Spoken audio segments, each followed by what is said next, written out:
ఇకో Tejas world class electric bike అతి తక్కువ ధరలోనే. Welcome to Suman TV. నేను మీ నాగరాజ్ బైర్శెట్టిని. ఈరోజు మన అతిథి వైఎస్ఆర్ కాంగ్రెస్ పార్టీ కర్నూలు జిల్లా అధ్యక్షులు ఎస్వి మోహన్ రెడ్డి గారు. ఆయన మనతో ఉన్నారు. అయితే ఈరోజు ఈ ప్రోగ్రామ్ మనకు స్పాన్సర్ చేసింది ఎకో తేజాస్ విద్యుత్ వాహనాల సంస్థ. నమస్తే మోహన్ రెడ్డి అన్న. జిల్లా అధ్యక్ష బాధ్యతలు ఎలా ఎంజాయ్ చేస్తున్నారు? అధ్యక్ష బాధ్యతలు ఎంజాయ్ చేసేది ఉండదు, బాధ్యత కంట బాధ్యతలు పెరిగినాయి, పని పెరిగింది. అంటే మీ పార్టీ అధికారంలో ఉన్నప్పుడు మిమ్మల్ని ఎక్కడో ఒకసారి ఒక కరేపాకులో వాడుకుంటూ వచ్చారనమాట. ఎక్కడ అవకాశం ఉంటే అక్కడికి పంపించి మీ సేవలను వినియోగించుకుంటూ ఒక కరేపాకులో వాడుకుంటూ వచ్చారు.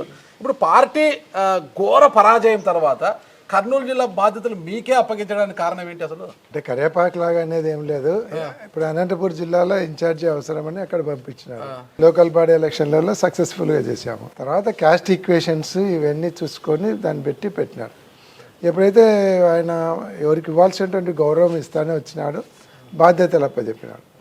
ఇప్పుడు పార్టీ అధికారంలో లేనప్పుడు అందరినీ సమన్వయం చేసుకొని ఏదైనా ఎదుర్కొండేటువంటి కొద్దిగా స్ట్రాంగ్ పీపుల్ కావాలనే దాంట్లోనే ఒక కర్నూలు జిల్లానే కదా, అన్ని జిల్లాలలో కూడా మోస్ట్ ఆఫ్ 75% మాజీ మంత్రులు, సిట్టింగ్ ఎమ్మెల్యేలు అట్లా తీసుకుంటూ వచ్చినారు. అంటే పార్టీ అధికారంలో ఉన్నప్పుడు అంత స్ట్రాంగ్ లీడర్ లేకుండా జస్ట్ ఒక కన్వీనర్ లాగా పనిచేసేటోళ్ళునే సరిపోతారు. అధికారంలో లేనప్పుడు అందరికీ భరోసా, ధైర్యం కల్పించడము, అవసరమైతే పోరాటం చేసేదానికి సిద్ధం ఉండడము, అటువంటి వాళ్ళు కావాలనే దాంట్లో ఇప్పుడు అధికారం లేనప్పుడు స్ట్రాంగ్ లీడర్లను పెడతారు. సరే, ఎన్నికల సమయంలో సర్వే నిర్వహిస్తే పత్తికొండ నియోజకవర్గంలో కూడా పార్టీ గెలుపు చాలా కష్టంగా కనిపిస్తోందని సంకేతాలే వచ్చాయి. కర్నూలులో కూడా అలాగే వచ్చిందనమాట. ఆ సమయంలో మీలాంటి ఒక ఫైటింగ్ స్పిరిట్ ఉన్న లీడర్స్ని కాకోకుండా ఉన్న వాళ్ళకే టికెట్ ఇచ్చారు. కర్నూలు అయితే అసలు పరిచయమే లేని వ్యక్తిని తీసుకొచ్చి ఇక్కడ అకామిడేట్ చేశారు.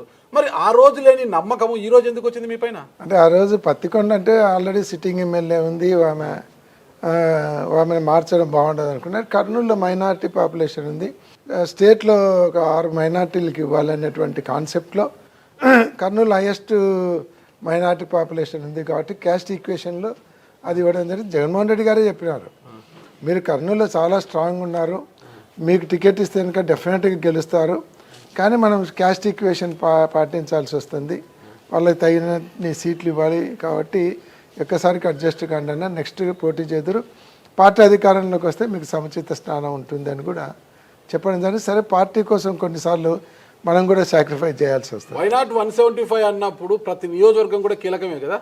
డెఫినెట్ మీరు గెలుస్తారు, మాకు సర్వేలో తేలింది, కానీ అక్కడ ఈక్వేషన్తో ఇస్తున్నామంటే ఆ ఈక్వేషన్తో ఓడిపోయే అవకాశాలు ఉంటాయి. ఎలా ఇస్తారు? వై నాట్ 175 అంటూ ఉన్నారు కదా. మైనార్టీస్ ఎక్కువ ఉన్నారు కాబట్టి మామూలుగా జగనన్న పథకాలు ఇవన్నీ ఉంటాయి, వీటన్నిటిని పెట్టుకొని గెలిచే అవకాశాలు ఉంటాయి అనేది అనుకున్నాడు. మరి ఇంత ఘోరంగా ఓడిపోతారని అనుకున్నారు. ఘోరంగా ఓడిపోయి ఒప్పుకున్నారు. అదే కదా, ఒప్పుకోవాల్సిందే. ఇక మైనార్టీస్ ఎక్కువగా ఉన్నారని అంటున్నారు మీరే. మరి అదే మైనార్టీకి చెందిన హఫీజ్ ఖాన్ తప్పించి ఇంతియాజ్ అహ్మద్ని ఎందుకు తెర మీదకి తీసుకొచ్చారు? అంటే హఫీజ్ ఖాన్ ఒక 5 సంవత్సరాలలో ఆయన గుడ్ విల్ సంపాదించుకోలేకపోయినారు. ఆయనకు టికెట్ ఇస్తే సీటు పోతుంది మైనార్టీ కిందని జగన్మోహన్ రెడ్డి గారు.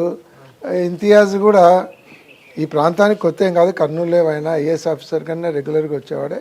వాళ్ళ మామ డాక్టర్ ఇస్మాయిల్ గారు, ఆయనకు మంచి పేరు ఉంది, ఆయన గుడ్ విల్ క్యారీ అవుతుంది అనేది ఒకటి ఆలోచించారు. మా తాత నేతులు తాగారు, మా మూతులు లాగండి అంటే ఇప్పుడు అది సామెత ఇప్పుడు మనకు వర్తిస్తుందంటారా?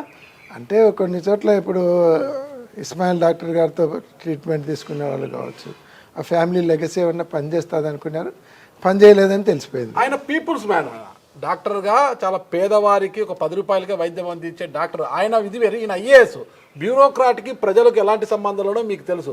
ఐఏఎస్లు ప్రజలతో ఎలా ఉంటారనేది కూడా చాలా తక్కువ మందే ప్రజలతో మమేకమై ఉంటారు. చాలామంది ఐఏఎస్లు ప్రజలతో అంటి ముట్టినట్లు ఉంటారు, వాళ్ళ స్థాయి మీకు తెలుసు. మరి ఇంతియాజ్ అహ్మద్ మన హఫీజ్ ఖాన్ గుడ్ విల్ సంపాదించుకోలేకపోయారంటే ఎటువంటి గుడ్ విల్ లేని ఇంతియాజ్ అహ్మద్ని ఎలా తీసుకొచ్చారు ఇక్కడికి? అంటే ఫ్రెష్ క్యాండిడేట్ అయితే నెగిటివ్ ఉండదు అనేది ఒకటి ఆలోచన. పార్టీ వేవ్ ఉంది, నెగిటివ్ ఉండదు, కమ్యూనిటీ ఉంది, అందులో అయిన షేకులు అనేటువంటిది ఒక కాన్సెప్ట్. ఇందులో కూడా మళ్ళీ షేక్స్ పఠాన్స్ అనేది బాగా ఉంది. పఠాన్స్ తక్కువ స్ట్రెంగ్త్ ఇడ, అంటే వాళ్ళ నెంబర్ వచ్చేసి ఒక 5,000 అట్లా ఉంటుంది. రిమైనింగ్ 80,000-85,000 షేకులు సయ్యదులే ఉంటారు. ఒక అలాంటప్పుడు మైనార్టీస్లో షేకులు సయ్యద్దులు పఠాన్లను చూస్తున్నారు కదా, రెడ్లలో కూడా మొరసు కాపులు పోకనాటి పెడకంటి కోడిదా ఇట్లా చూసి వచ్చు కదా. రెడ్లకి రెడ్ అంటే రెడ్డికి ఇచ్చేస్తారు కదా. అంటే రెడ్డిలలో ఇన్ని సబ్ క్యాస్ట్లు ఉన్నాయనేది కూడా తెలియదు ఎవరికి, చాలా మంది తెలియదు. రెడ్డి అంటే రెడ్డి పైన ఉంటాడు కాబట్టి రెడ్డికి వాళ్ళ సబ్ కాస్ట్ గురించి తెలుసుకోకూడదు, మైనార్టీ కింద ఉంటాడు కాబట్టి వాళ్ళ సబ్ కాస్ట్ గురించి తెలుసుకోవాలి, అంతే కదా. ఎట్లా ఇరికిస్తాడు కాదు అంటున్నా నేను, రెడ్డి కదా, రెడ్డి అమ్మో రెడ్డి సబ్ కాస్ట్ తక్కువ సబ్ క్యాస్ట్లు ఉంటాయి, వాళ్ళవి 3 సబ్ క్యాస్ట్లే. మీలో కూడా చాంతాడంత ఉన్నాయండి, మా దగ్గర చెప్పాను చాంతాడంత ఉంది. నేను చెప్పేది వాళ్ళవి 3 సబ్ క్యాస్ట్లే. చిత్తూరు జిల్లా తంబాలపల్లిలో కొట్టుకుంటుంటారు మొరుసు కాపులు పోకనాటులు చాలా ఎక్కువ, పెడకంటి పోకనాటి మోటాటి నెరవాటి అనేది ఇక్కడ కూడా అంటారు. కానీ ఎప్పుడు రెడ్డిస్లో సబ్ క్యాస్ట్ అనేది ఎప్పుడు బయటికి వచ్చి ఈయన ఫలానా అనేది చాలా తక్కువ మంది తెలుస్తుంది. పెళ్ళిళ్ళు కూడా చేసుకునేటప్పుడు ఆ డిఫరెన్స్ చూడరు. రెడ్డికి వర్తించని సబ్ క్యాస్ట్ మైనార్టీకి ఎందుకు వర్తిస్తుందండి? అంటే మైనార్టీలలో వీళ్ళు ఎక్కువ ఉండారు. మోస్ట్ ఆఫ్ ఉండే 3 కమ్యూనిటీలు, దానిలో పఠాన్లోకి ఒకసారి అవకాశం ఇచ్చినాం, ఈసారి సయ్యదులు వీళ్ళకి ఇస్తే బాగుంటుందని. అంటే నెగిటివ్ తెచ్చుకున్నారు, ఇలా నెగిటివ్ లేదు. సరే మైనార్టీలు ఆలోచిస్తారు, సబ్ కాస్ట్ విషయంలో మైనార్టీలు మీరే ఆలోచించుకోండి. ఓకే, మా విషయం చెబుతా వాస్తవం అయితే ఒప్పుకోవడం లేదు మోహన్ రెడ్డి గారు, పైన మాట్లాడుతున్నారు. హఫీజ్ ఖాన్ టికెట్ ఇస్తే నేను సహకరించే పరిస్థితే లేదు, హఫీజ్ ఖాన్ ఓడిపోతాడు, నేను ఎలాంటి పరిస్థితుల్లో సహకరించను, గత ఎన్నికల్లో సహకరించాను, ఎలా సహకరించలేదని చెప్పారైనా, ఈ ఎన్నికల్లో నేను సహకరించను, ఇది డైరెక్ట్ గా చెప్పారు మీరు పార్టీ అధిష్టానంతో. చెప్పినాను. ఓకే చెప్పారు కదా, ఒప్పుకుంటున్నారు. నేను సహకరించలేను, నాకు ఆయనకు సరిగా లేదు కాబట్టి నేను సహకరించలేను. పోయినసారి ఆర్ట్ఫుల్గా చేసినాను, తర్వాత ఆయన ప్రెస్ మీట్ పెట్టే నేనేం చేయలేదని చెప్పినాడు, ఇప్పుడు చేసిన అంతే కదా. కాబట్టి ఆయనకు సహకరించలేను, మీరు ఎవరైనా ఫ్రెష్ క్యాండిడేట్ని పెడితే నేను అవుట్ రైట్ పనిచేస్తానని చెప్పాను. మరి ఇంతియాజ్ అహ్మద్ మీకు సహకరించినా ఓడిపోయారు కదా. అంటే నేను ఒక్కనే కాదు, రాష్ట్రం అంతా పోయింది, కర్నూలు ఒకటి కాదు, రాష్ట్రం అంతా పోయింది. మీరు సహకరించను అన్నారు. ఎస్వి మోహన్ రెడ్డి గారు బలమైన నాయకుడు ఇక్కడ, మరి ఇంత బలమైన నాయకుడు సహకరించిన ఇంతియాజ్ అహ్మద్ ఎందుకు ఓడిపోయారు? అంటే బలమైన నాయకునికి ఓటేసేది వేరు, బలమైన నాయకుడు చెప్తే ఓటేసేది వేరు. ఓకే, ఆ డిఫరెన్స్ ఎప్పుడు ఉంటుంది. ఓకే, ఆ కమ్యూనికేషన్ అనేది ఉంటుంది. నాయకుడిని చూస్తే ఈయన రేపొద్దున అనుకుంటాడు చేస్తాడు అనేది మొదటి నుంచి ఉండేటువంటిది ఉంటుంది. ఎవరికో భయం అంటే కనుక అప్పుడు వాళ్ళకు ఓన్ ఛాయిస్ కూడా వస్తుంది, ఇక్కడ ఓన్ ఛాయిస్ ఉండదు. ఈరోజు అంటే పార్టీ అధిష్టానం ఆ రోజు హఫీజ్ ఖాన్ని పక్కన పెట్టి ఎస్వి మోహన్ రెడ్డి గారి డిమాండ్ మేరకు ఇంతియాజ్ అహ్మద్ గారిని తెర మీదకి తెచ్చి ఇక్కడ ఎమ్మెల్యే టికెట్ ఇచ్చింది, ఓటమి పాలైంది. ఈరోజు కర్నూలు నియోజకవర్గం దిక్కులేని ఒక అనాథ బిడ్డలా తయారైపోయింది. ఎందుకు నేను ఉండా కదా. మీరు జిల్లా అధ్యక్షుడు, కర్నూలు నియోజకవర్గ ఇన్ఛార్జ్ మీరు కాదు, మీరు కర్నూలులో కాపురం ఉండొచ్చును కాక, కర్నూలు జిల్లా అధ్యక్షుడు మీరు. కర్నూలు నియోజకవర్గానికి ఇన్ఛార్జ్ ఎవరు, మీరా ఇంతియాజ్ అహ్మద్? ఇప్పుడు ఇన్ఛార్జీలు అనేది ఎక్కడ ఎవరికి ప్రకటించినది లేదు. ఓడిపోయిన ఎమ్మెల్యేలంతా ఇప్పుడు ఆయన ఓడిపోయినాడు కాబట్టి ప్రస్తుతానికి ఆయన ఎక్కడ ఈ రోజు అంబేద్కర్ విగ్రహావిష్కరణ పూలమాల వేయాలని మీరు పోయారు ఈ రోజు, మరి ఇంతియాజ్ అహ్మద్ వచ్చారా? ఆయన ఊర్లో లేడు, చాలా చోట్ల ఎమ్మెల్యేలు పాల్గొంటున్నారు. ఆలూరు ఎమ్మెల్యే ఊర్లో ఉన్నాడు. పార్టీ ఒక కార్యక్రమం పిలుపునిచ్చేప్పుడు కానీ పార్టీ కార్యక్రమం ఏదైనా ఉన్నా 10 మందిని పోగేసి ఆ కార్యక్రమాన్ని నిర్వహించాల్సిన బాధ్యత నియోజకవర్గ ఇన్ఛార్జ్ పై ఉంటుంది.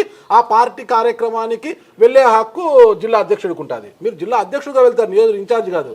మరి ఇంతియాజ్ అహ్మద్ ఎక్కడ? దిక్కులేని ఒక అనాథ బిడ్డను వదిలేసినట్లు వెళ్ళిపోయారు. ఆయన ఓడిపోయాను, ఇంకా నాకు పని లేదు, నేను వెళ్ళిపోతున్నాను, వెళ్ళిపోయాడు. ఇప్పుడు ఏంటి పరిస్థితి? జిల్లా అధ్యక్షుడిగా ఎక్కడ గ్యాప్ ఉందో అది ఫిల్అప్ చేయాల్సిన బాధ్యత ఉంది. రెండోది కర్నూలు వచ్చేసి నేను ఆల్రెడీ ఎమ్మెల్యేగా చేసినాను, మొదటి నుంచి కర్నూలులో ఉన్నాను. ఇక్కడ ఎవరున్నా లేకుండా ఆ లోటు లేకుండా చూసుకుంటే బాధ్యత ఉంది. ఇక్కడ ఉన్నటువంటి క్యాడర్ కూడా వాళ్ళకు కూడా ఎవరున్నా లేకుండా మోహన్ రెడ్డి అని అన్నాడనే నమ్మకం ఉంది.